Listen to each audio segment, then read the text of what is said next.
Hey, this is Jimmy Rady with Mossy Oak Properties. In addition to real estate, I also do quite a bit of land management, dealing with a lot of different trees, shrubs, plants, things like that. It's just kind of a favorite little nerdy thing of mine that I like to do. And today I'm going to talk to you about persimmons.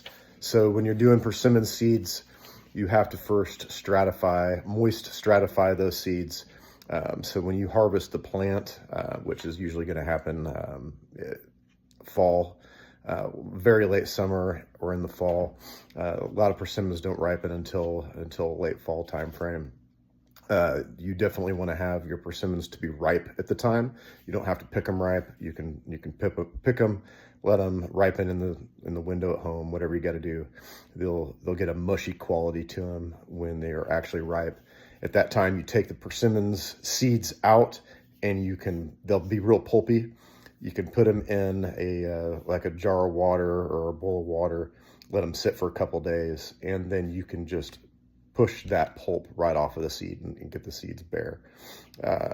That's going to be your first step when you're doing any kind of seed collection for persimmons. This technique also works real well on pawpaws. They're very similar. Once you've done that, you want to put it in your media of choice. That's typically going to be what I use is about 50% seed starter media. Like it's going to have some peat in it, a variety of other things, and then I'll mix that kind of mixture with about 50% topsoil. You want that to be moist to the touch. You don't want it soaking wet by any means. You don't want it to be dry. You don't want the seeds to dry out. That'll really affect your viability of the seeds. But get it moist to the touch, stick them in a Ziploc bag, and stick them in the fridge for about 90 days, 90 to 100 days. You can see here, I've got the seeds in here, and this is all real moist. This has already been in the refrigerator for a good 90 days. I have other persimmons that I've already taken out, and I've put them in cups, and I've allowed them to sit for it's been less than 2 weeks, and I've already got germination on a lot of them. I'll show you that here shortly, but that's the first couple steps in doing persimmon seeds. Hey, it's Jimmy again. Welcome to my nerd lab. This is the second part of the persimmons instruction. What you're seeing here is some young persimmons that are just starting to pop up here.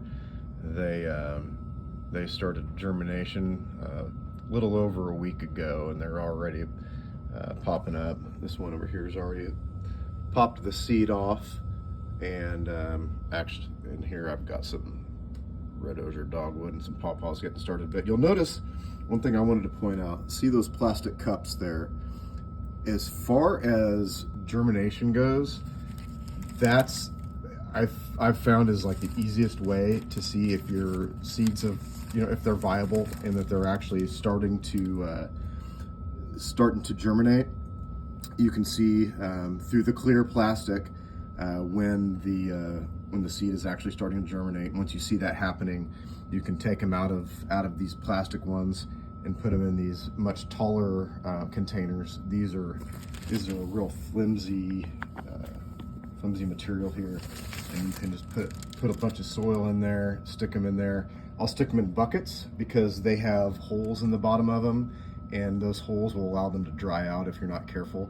So I'll stick these in the buckets, fill them up with soil, and then I'll fill up the bucket with soil, and that way the soil doesn't dry out too bad, and the long taproot that these have, and this also works for pawpaws, the long taproot that these have will have the opportunity to go all the way down to the bottom of that black container, and its roots will actually they'll start to come out the holes of the sides a little bit. But what's great about these is once you're ready to plant these outside, you can just take these containers out and pull them right out as if they're bare root. So really useful. Another very successful method that I used as far as getting them to germinate was in the baggies that you saw earlier.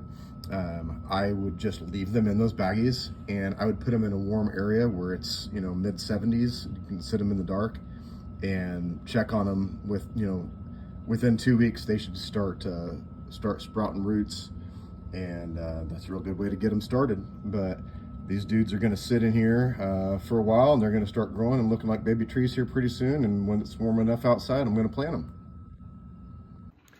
Hey, just some last bits of information on the persimmon trees. When you're planting them in the springtime, make sure that you are aware of what the frost date is for where you live. Make sure that you plant them after that frost date so you don't get any kill as far as that goes. Also, persimmon trees, unlike many others, are dioecious, meaning that there are male plants and female plants. They are not self-pollinating, so you'll need to have at least a few different persimmons on your property to make sure that you get to get a crop. They can take usually probably 4 to 6 years till you start seeing any of your first fruits. You always want to make sure you protect them really well. They'll get picked on by animals if you don't. I like to just surround them with a little cage, make sure nothing can get to them. In addition to that, check that cage and make sure it doesn't get filled up with grass and weeds and whatnot, because you will have things like voles that dig into the ground and eat those roots, especially in early winter, times like that. But good luck with your persimmons. Make sure that you moist stratify them for at least 90 days. Take them out. Germination should be fairly quick, within, you know, a couple weeks or so. Make sure that you give ample space for their long taproot. And then once you plant them outside, make sure that you have them well protected and that they have the ability to reproduce by having other persimmons around to do that job. Have a good one and good luck. Bye.